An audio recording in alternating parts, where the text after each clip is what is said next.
So we have moved on to the rear raked arched rubicon arms. These are the rear arms that have an 1.5-inch rear rake and an 1.5-inch lift built into them. We got the front diff and frame stiffener bracket video done. We got the rear done. This is the last one for the night. I still kind of am losing my voice a little bit, so if I go to edit these videos and I can't really understand what I'm saying, I'll definitely redo them. But hopefully you can hear me good enough to know exactly what you need to do to get these things installed. We're going to do just one side. If you can do one side, you can do the other side. It's just repeat same process to the other side. This is the right hand side if you're sitting on the machine. It was just the closest thing I could grab when I grabbed it. So this is what you'll get in the kit. I did find that bolt I was missing. It was stuck in that frame over there. I don't know where the other bolt is for the other side, but I found that one. So we'll at least have the correct bolt for this. Correct bolt, you should already have that. This is the upper arm. This is the lower arm. Should get 2 new bolts for your shocks. 5/8 heim joints. These are just the old heim joints that I use every time I weld something together, so they're in rough shape. You'll get new heim joints. And same thing with these misalignment spacers. They're just the ones I use over and over every time I fab something. But these are the correct misalignment spacers, so you don't need to add any washers. You cannot buy these. These are custom made for the exact width of the Honda mounting width. I know a lot of people would ask me about where to get them. They're custom made. We just got a big shipment in. We may have enough to start selling those. If we do, I'll definitely make a post. So the one thing you will need to get is the upper bushings for that. We don't sell them. I can't really make them. What we went with was the all balls kit. It was the cheapest, best looking kit that I could find, and I could get it the quickest. So that's the part number. It is a direct factory replacement, and please don't mind these bushings. They have been in every kit that I've built, and I've only got one set, so both sides.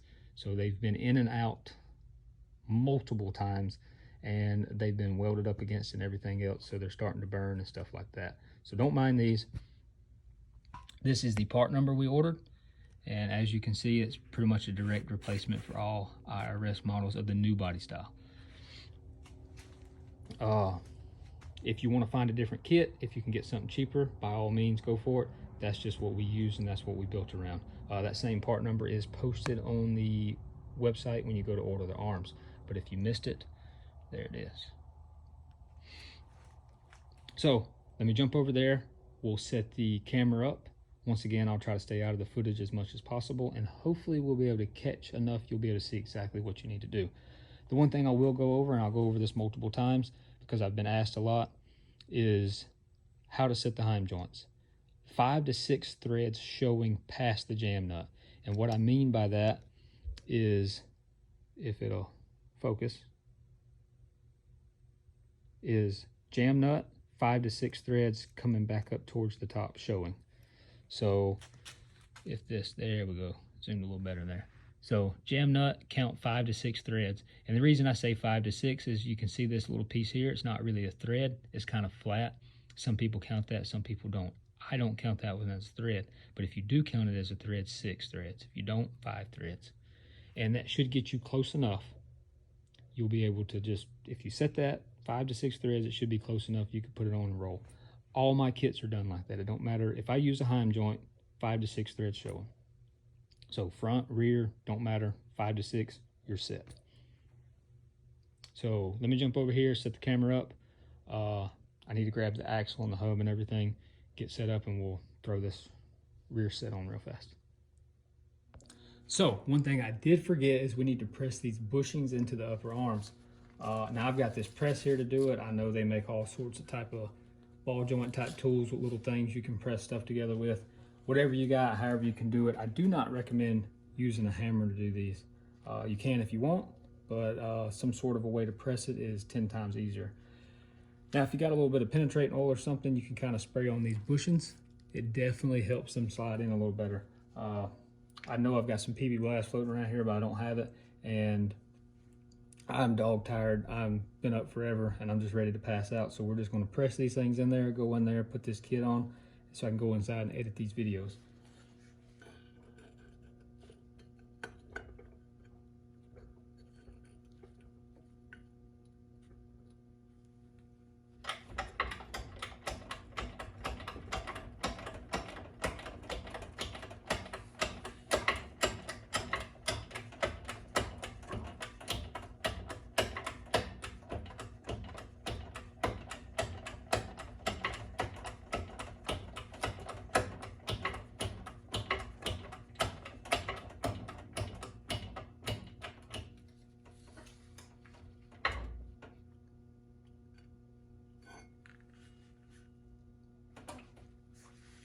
And same thing for the other side. Just make sure you ain't got any trash in it.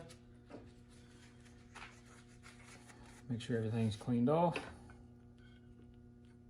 Gotta go way higher than that.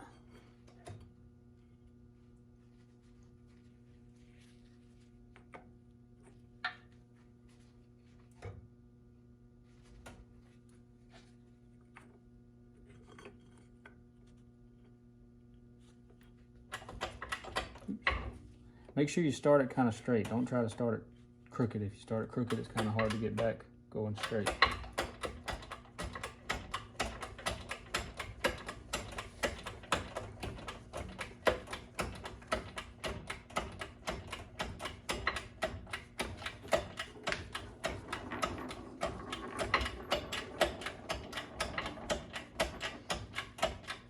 And you'll see it once it kind of bottoms out, kind of snug up on it a little bit. And that's it. So now let's jump inside and set this up and get this thing through on there real fast. So once again, I'm going to do my best to stay out of this video as much as possible. Hopefully that will allow the camera to capture enough that you'll be able to see exactly what you need to see to kind of make this a straightforward and easy install. Just like all the other videos, this is the way I do it. It's not the way you have to do it. I start at the bottom, go to the top. But if you want to start at the top and go to the bottom, however you want to do it, if the end result's the same, it works out, so go for it. I've already got the misalignment spacers and heim joints installed in the lower arm. The the heim joint set 5 threads past the jam nut. If you can see it, I don't think the camera's focusing, but 5 threads showing past the jam nut, and that should get you about right. Go ahead and put your misalignment spacers in. Come over here.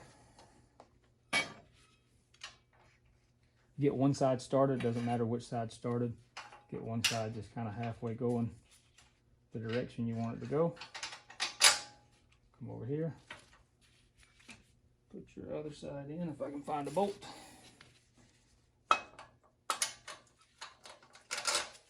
Get it going. And then put that bolt in. At this point, I like to go ahead and put the shock on.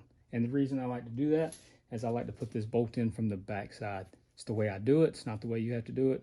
It's just the way I've done it since I started building the kits. But what I did realize is I don't have an upper shock bolt. So give me just a minute to find an extra bolt.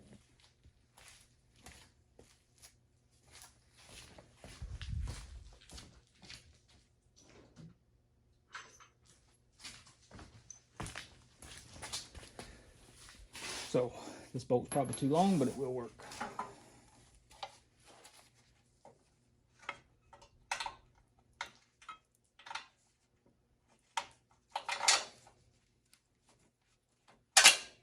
Now what you will have to do is you will have to pull this shock that way about 1/4 to maybe 3/8 of an inch to get in there. You'll also have to twist this over a little bit. It's probably more than likely straight.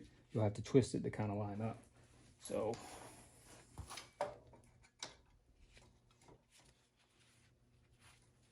and like I say, if you kind of push that out of the way, it makes this a lot easier than trying to fight it once it's all on there. Get it on. Now I'm missing some caps. Man, I got to do some cleaning in this shop, find everything. But make sure your caps are on. And I think this is the bolt, might be the upper bolt. Push everything down. Get it lined up. Push the bolt through. Now onto the upper.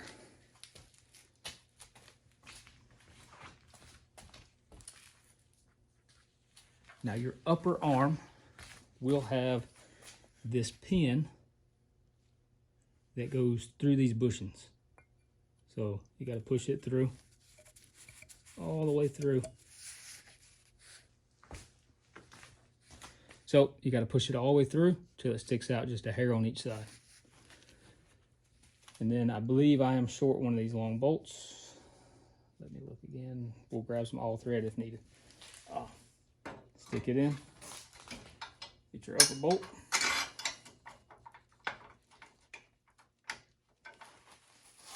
Maybe look so you can see where the hole is at. Get it in there. Let me find a bolt or some all thread.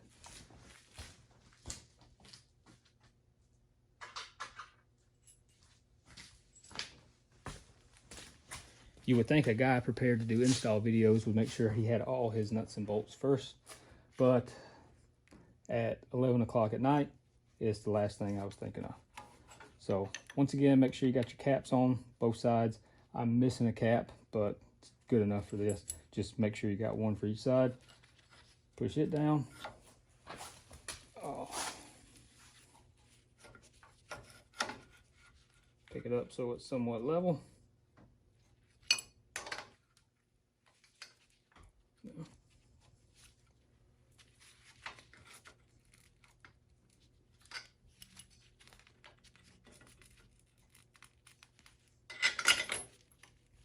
Get your pin started, or your bolt started.